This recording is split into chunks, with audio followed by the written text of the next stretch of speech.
नमस्कार मंडळी, मी सुनील. आपण पाहत आहात सुनील न्यूज. आज 2-3 दिवस झाले आपल्या चॅनलवर व्हिडिओ आला नव्हता, कारण सध्या नेट प्रॉब्लेम असल्यामुळे आपल्या चॅनलवर व्हिडिओ आला नाही. आताची महत्त्वाची बातमी यामध्ये की सुरेश कुटे यांची संपत्ती जप्त करण्यास सुरुवात झाली आहे. तुम्हाला ही खबर मिळालीच असेल. नसली मिळाली तर तुम्ही हा व्हिडिओ पूर्ण पाहू शकता. कारण की सुरेश कुटे यांच्यावर बीड जिल्ह्यामध्ये बरेचसे असे गुन्हे दाखल झाले आहेत.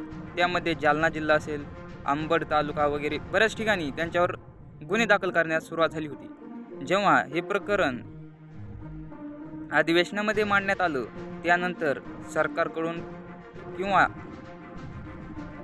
या क्षेत्रात काम करणाऱ्या व्यक्तींकडून त्यांच्याकडे जे असलेले पुरावे आणि विविध प्रकारचे गुन्हे दाखल झाल्यामुळे त्यांची संपत्तीही जप्त करण्यास सुरुवात झाली आहे. त्यामध्ये ईडीने त्यांच्या संभाजीनगर येथील फॅक्टरीवर म्हणजेच मेन ऑफिसवर ईडीने छापा टाकून तिला सील केलेलं आहे. आणि आता तिची मला वाटतं बहुतेक सगळी संपत्ती जप्त केल्यानंतर त्यांची निलामी करण्यात येईल आणि त्यातून ठेवीदारांना त्यांचे पैसे हे परत मिळतील अशी आशा आहे. परंतु बघूया पुढे काय होते. तर सध्या तरी सुरेश कुटे यांची संपत्ती जप्त करण्यास सुरुवात झाली आहे अशी माहिती आपण 2 दिवसापूर्वी ऐकली असेल किंवा बघितली असेल.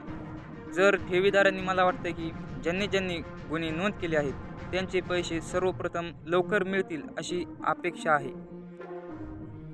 धन्यवाद मित्रांनो.